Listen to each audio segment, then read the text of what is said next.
Hi, this is Dorothy White with Channel 6 in Bardstown, Kentucky, and I'm so glad to be here today with Miss Bonnie Drake, a good friend of mine from a long time ago, and we have worked in a lot of different situations where we've had a lot of fun, but this is something that Bonnie has done for how many years, Bonnie? About 22 years now. 22 years.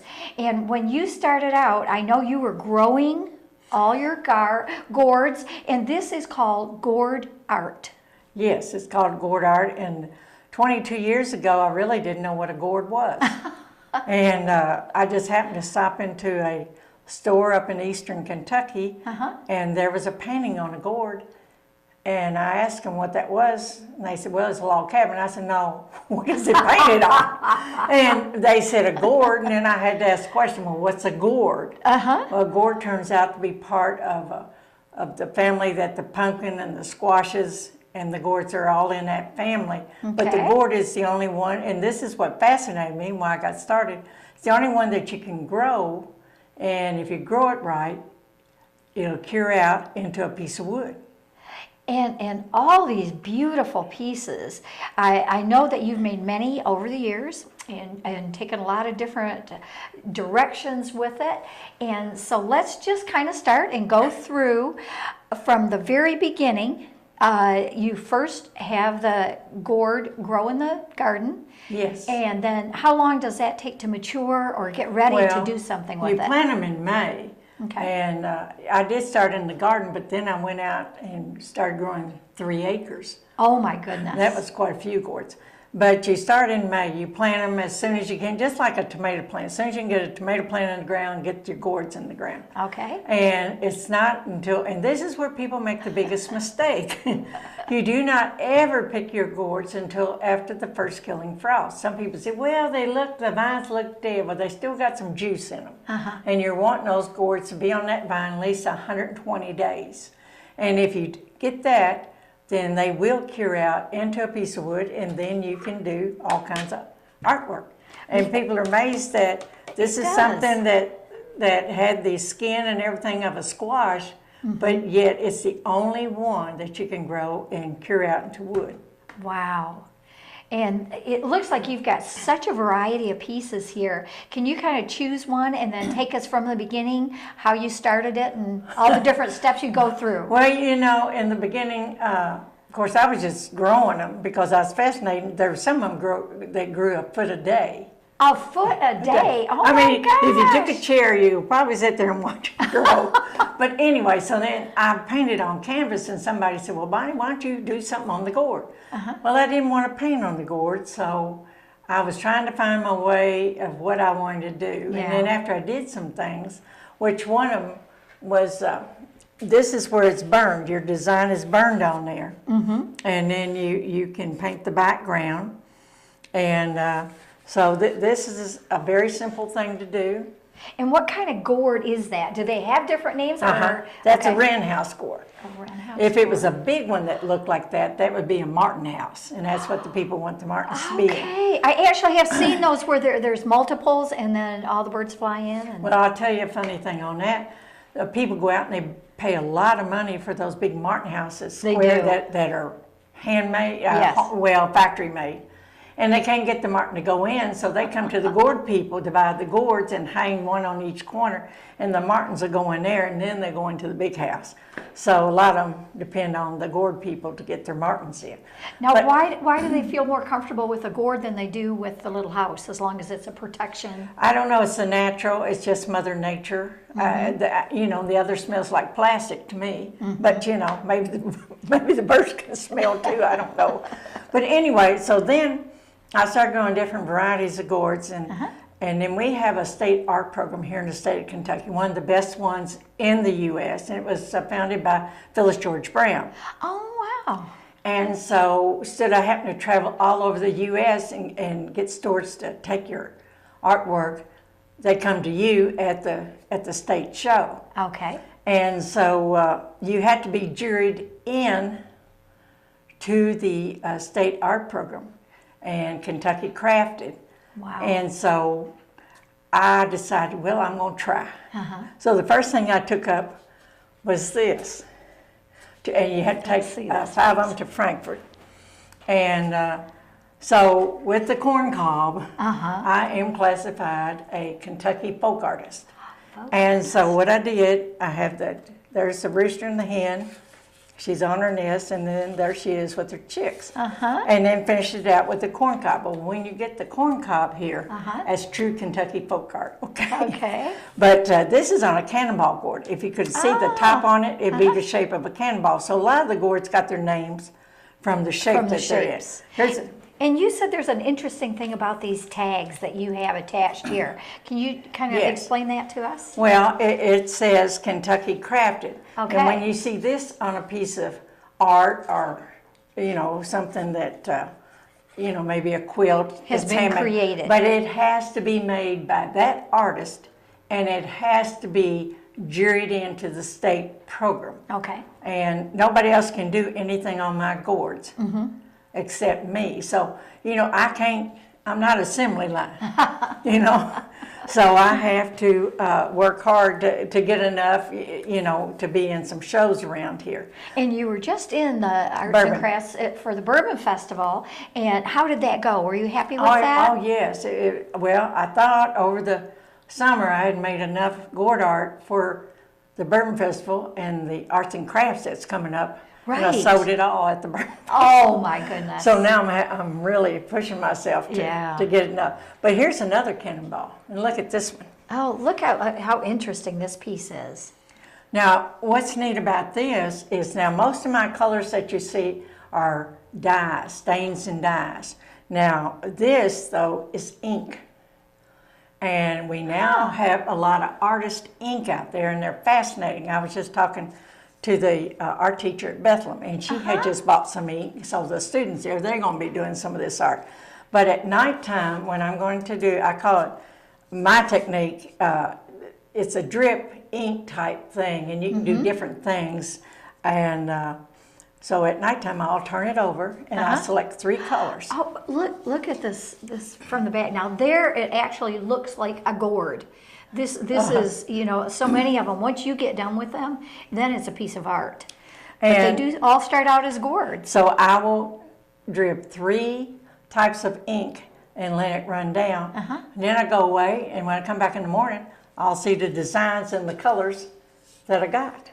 And then I always weave something on top. And then I collect pods from all over the world. And my friends that go to other countries, they bring me back pods. Wow. And so and here's an interesting gourd here. That's beautiful. Now That's such a unique piece. the seeds originally came from Africa. And that's called the African warty gourd. And And it kind of looks like a wart. Yes. The American warty gourd just has ridges around the sides. But the African one is covered complete. It's really unique. But we can grow it here in the U.S. And some of the seeds that you get from like Africa and things, you have to germinate them at 90 degrees. Oh my goodness, because of the growing time. But the gourds from Africa are quite fascinating. They some of them grow so big, you can cut the top off from them, clean them out, and put 3 people in them and float them down the river as a boat.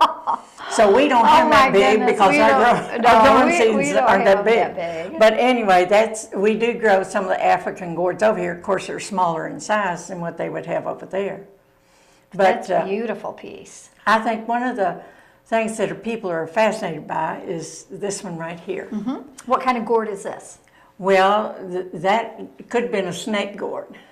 Okay. And we now have got the snake a little bit bigger round and taller, and sort of, we call it the base gourd.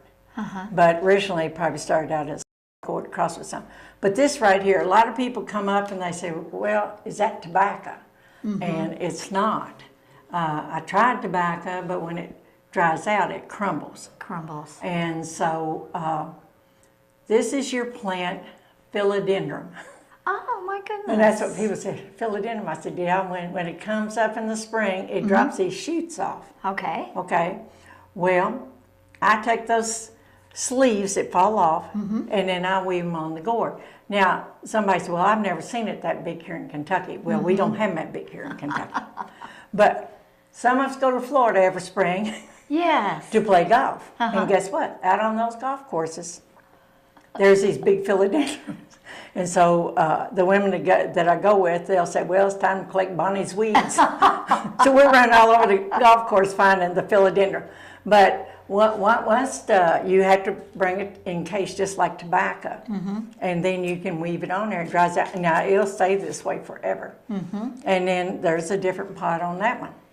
And that's such a unique piece. It looks fragile, but yet it's sturdy. And you can put, whatever you want in it, maybe some grasses or something in the fall, or even flowers or something. People put a lot of flower arrangements in them.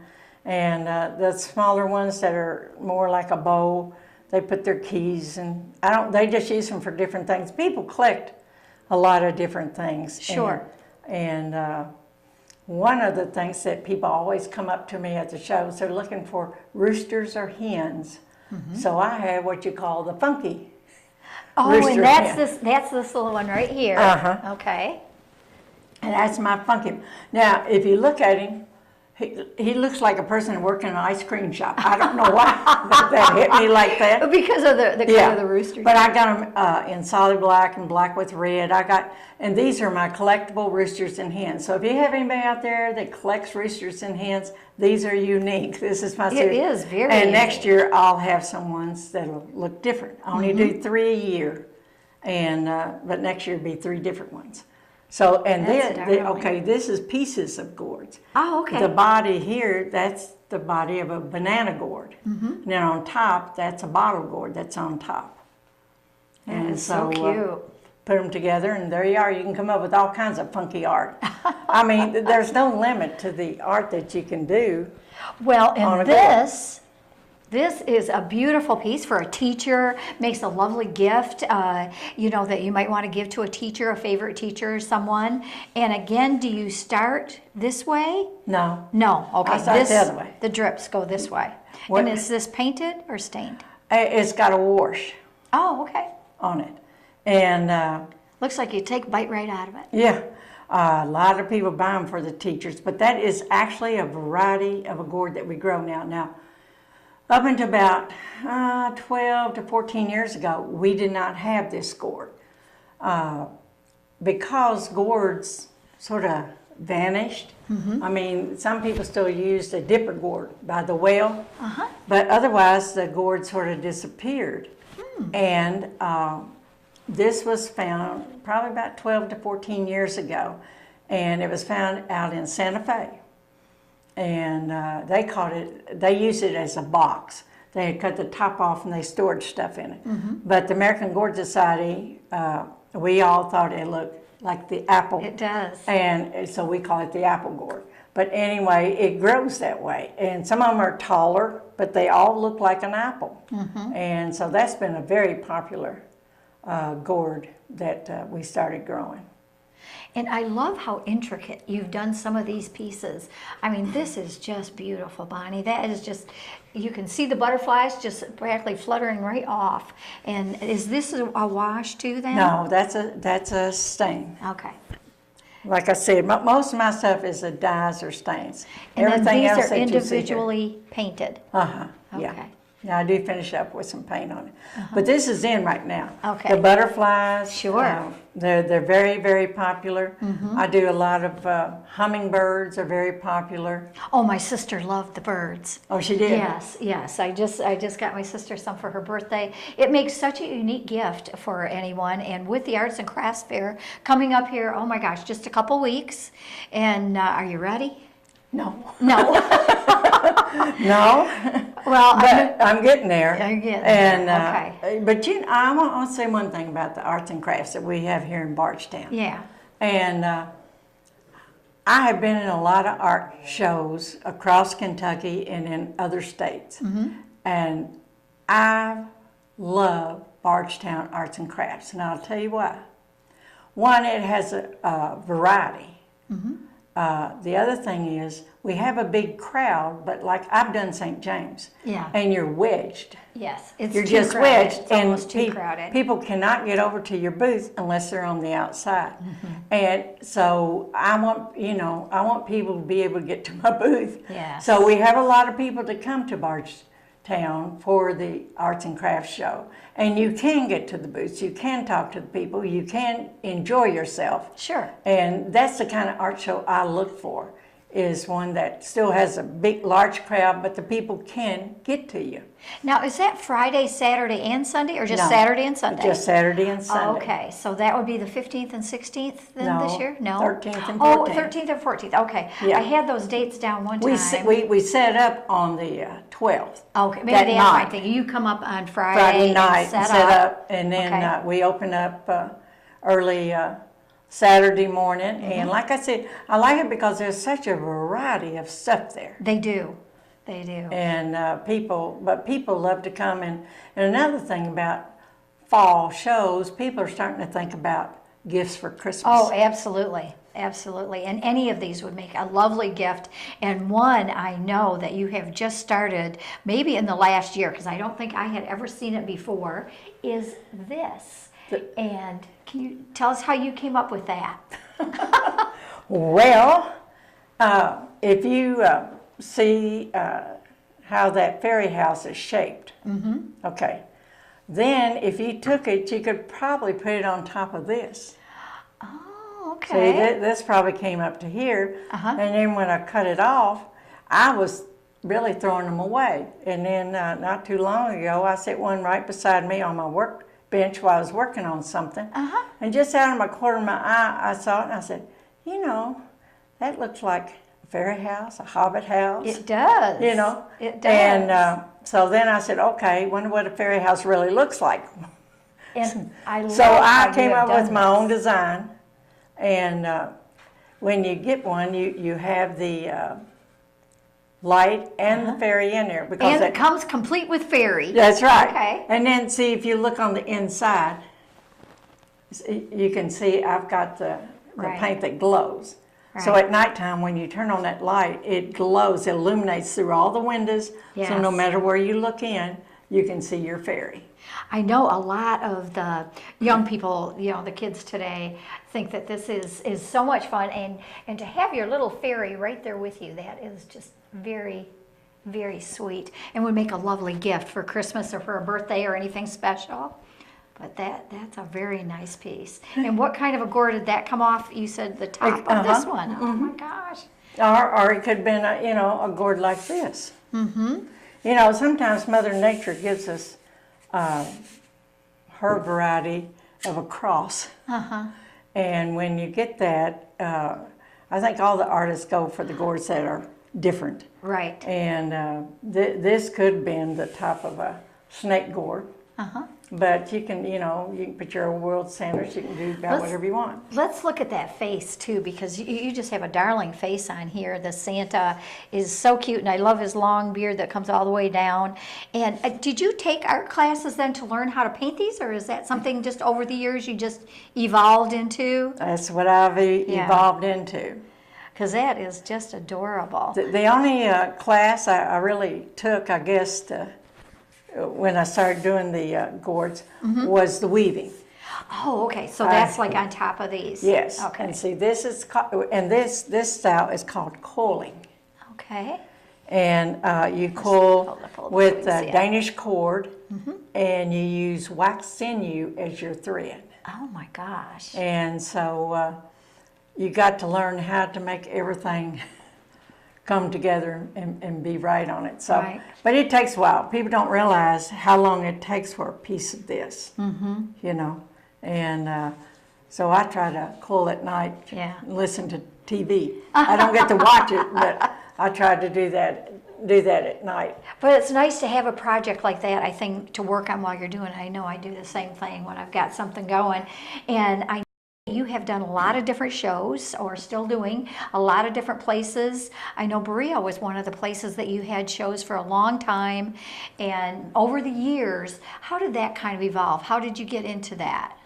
Well, I did some shows up there, and then the state of Kentucky built the Kentucky Artisan Center right there. In Berea. Yeah, right Okay. there on 75.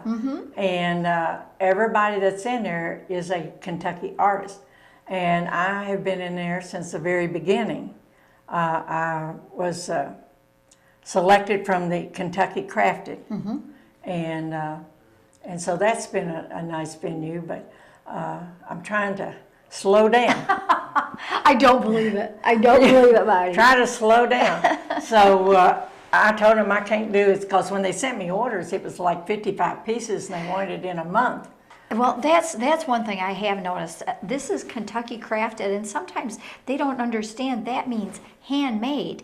That means the individual has to create each piece on its own, and when you order 50, 60 pieces, you're not an assembly line. You can't just, whip them off. You have to take your time, because you can tell that these pieces, you've really put a lot of thought and a lot of creative art into it. And let's look at that great big piece. I'm sure folks would love to see that. Look how intricate that you have done this, Bonnie. Kind of. Well, I did this as a special piece to enter into the state gourd show. Okay. And I looked at this gourd probably 2 or 3 years before I decided what I wanted to do on it. And as you can see, I like to cut out a lot. And so you have your cardinals on a cherry tree cut out here. Then when you go around, you're going to see this part is carved. And people say, well, what do you carve with? People always ask me about my tools. Sure. I have miniature saws. They said, well, and then people say, well, did you do it on a laser? Well, no. Maybe someday. Yeah, I don't know. But anyway, the gourd sometimes is soft enough as basswood, and you can use regular carving tools. And sometimes you can take a carver on a Dremel and do it. But anyway, this is carved with a blue wash in the background for the water, the cattails and the frog and the dragonfly. And then on this, I didn't want to do the same thing on the back as I did the front, so Sure. I did the butterflies and the flowers, and I probably got a caterpillar in there somewhere. Oh, there he is right there. I knew I probably had one. Well, I'm thinking they said laser because these look so intricate and are so perfect that they're thinking, Well, the thing about it is that with my small saws, I can cut it out. But then I have to go back with a file. And then I have to file all that to make it smooth. And so I probably have 30 some odd hours in this piece. And this piece did get Best of Show at the state show. That's why I was going to ask you, to create a piece like this from beginning to end, you think about 30 hours then. That is just beautiful. And then I don't know if we got to this side where you've got some cattails and Yeah, dragonflies. dragonflies. See, both sides are the same there. Well, I love the intricacy and just how beautiful and the cutout and everything that you have done, but yet it all ties in together. So when someone sees that piece, it is just At the Burn beautiful. Festival, people tried to buy it, but it's not for sale right now. I always, if I do a special piece, I like to look at it for about a year. Well, I think after 30 hours into a project, I think you do want to take a few minutes and do that. And I know you are very well known, Bonnie, by a lot of different folks. You've shipped pieces to a lot of, famous people and important people that have seen your art and realized that that was a piece that they wanted to have in their home. Some of these folks with Kentucky roots. Yeah, I guess I've sold a lot to the women who are on TV in Louisville. A lot of the anchor people have come by and some of my shows and bought pieces from me, and I have shipped to people up in New York, and I guess the furthest I've ever shipped a piece was Alaska. Wow. And Moose, Alaska. And the only thing that went there was the U.S. mail. I mean, none of the delivery services went there. So, but I have special orders, like from the Carolinas, they want bears, and, people, where I burn the hummingbird, well, they want something that represents their state. Their state. So so specialty orders that I've done. But golly gee, I can't begin to tell you how many pieces of gourd art that I have done over the years. But Yeah. I just love it. I love growing them, and I love thinking about new ideas. Right. And any artist out there, I mean, they can tell you, sometimes you can't shut down your mind. You got too many new things going on in there. But Yeah. it's been a good gourd life. Uh-huh. I was fortunate to do an exchange program with Japan Oh, on my behalf of goodness. gourds. Okay. And my husband got to go as my companion, so he got to go to Japan too. Uh-huh. And I was in the northern, not real northern, but northern, the Yamagata prefecture. And I showed them our gourd art and how we grew gourds. Of course, I took albums. That's the only way I could show them. Sure. But they, in turn, took me to a village that, and showed me how they grew gourds, how they cleaned their gourds was interesting, and their gourd art. And their gourd art is more spiritual. They had a lot that really had frightening faces on them, but that was supposed to scare away, so you don't have nightmares, scare away bad demons and things. But their main gourd that they grow over there is like our bottle gourd. Our bottle gourd Would goes that like be this. this piece or no? No, I don't have one. It goes like this. But they got an extra section on top, and that's their sake gourd. And that's what it was mainly used for, was to carry sake, but a lot of them carried water. But anyway, they don't grow theirs on the ground. You know, over here we have land, they don't have land. So they grew most They have of to their grow gourds up. on trellises. And so it was fascinating, and they were fascinating to see that we did stuff like this. Sure. You know, it was like, wow.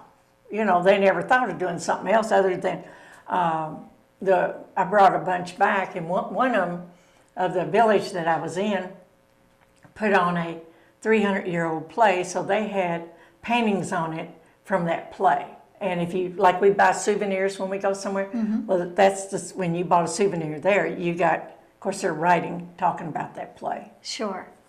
And you do sell these to people from all over, and I know you also have a knack for growing the gourds, and I understand that there was a Bloomfield family that enlisted your help in getting their gourds literally off the ground and getting them to grow. Kind of explain that to us. Well, just one day somebody called me up and said, Bonnie, we need somebody to come out to a certain farm right outside of Bloomfield and grow gourds on a big arbor. And they did. They had a big arbor. And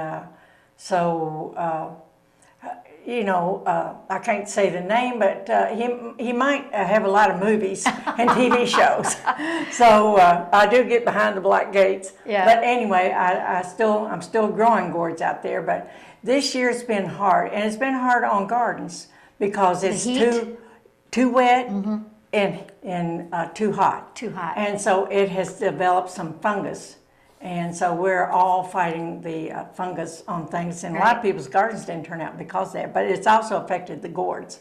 But the gourds are beautiful. When you're growing them, you said you have that amount of arbor, and they just, you know, that's just looks like art just hanging there. It does. It's fascinating. Like I said, is. I love watching the gourds grow besides doing the artwork. But of course, we have a gourd society here in the state of Kentucky. And so I was one of the founders of it. And it's still going on. We have it every spring over at Taylorsville. And people can come. We have close to 350 pieces of art on display. Oh my goodness. And people don't realize what all you can do. This is my style, but you ought to come see some of the other styles that people do. And Nelson County High, the art teacher there, Diane Williams, she does a class for the kids to do gourds, and they enter their gourds in our art show over there. So They do? So it's neat. And but the gourds are just fascinating. If you can think it, you can do it on a gourd. Well, to think that this was a living, growing thing, and you have created all this beauty from that, and I just think that's just a wonderful. I know you've won a lot of awards and done a lot of different shows over the years. What was your favorite thing that you did? Oh, Lordy. kind of hard to single out. Well, it is. I've been very fortunate. Like you said, I've won a lot of awards and been featured on, different things. But I guess one of them would, when Barry Burnson did the roadside shows, he would come and he did a big show out at my house. Oh, he did. And KET also came out because I watered my gourd plants. I had 3 acres. Well, I didn't have irrigation. So what I did, I went to the distillery and the bottles, the big bottles, plastic bottles they didn't use, I cut the bottoms off, stuck the neck down the ground, and I was watering them with these bourbon bottles. Oh. So KET came out and did a story on that. But, like I said, it's been a wonderful gourd life. And my family has put up with it all these years. And I guess the thing makes me most is 22 years ago, I didn't know what a gourd was. And hardly anybody knew except older people. They said, oh yeah, we had a dipper gourd. But today, if you ask a child that's in school, what's a gourd, they can tell me. But back then they couldn't. So the gourd artist has really saved the gourd. Well, and shown an appreciation for it too. And with our Arts and Crafts Festival that is coming up here in just a couple of weeks, 13th and 14th. Okay, so Saturday and Sunday. Be sure and join us for that. I know folks in the area know about that. I know it just goes out to so many people, and they have probably, oh my gosh, a couple hundred booths now. I know they've got some antiques. They've got a little bit of everything. We did have Randy Mauser come in and talk to us a while ago about the show. I know they have stuff for kids, the bouncy houses, entertainment. They've got and a lot of I got to things. put it in plug for me. I'm Okay. down, the bakery's on the corner, and I'm down that side street at the 5th booth. I have been there for almost 20 years, same spot. And everybody knows where Haydorn's is on the corner. Right. If you've not had a Yum Yum, you can stop in. If you're early, and bring Bonnie one and stop by and see her and enjoy all of this incredible art that she's done. And if anybody has any questions about growing or getting started in the art side, let me know. Okay. Well, thank you so much, Bonnie. I think everybody really enjoys hearing about this. And what always amazes me is the incredible talent that we have right here in Nelson County. And we just want to make sure that people have an appreciation for that. And we want to just thank Channel 6 for having us on here today. Yes, and being able to share that. And thank you. And we'll see you soon in Community Focus.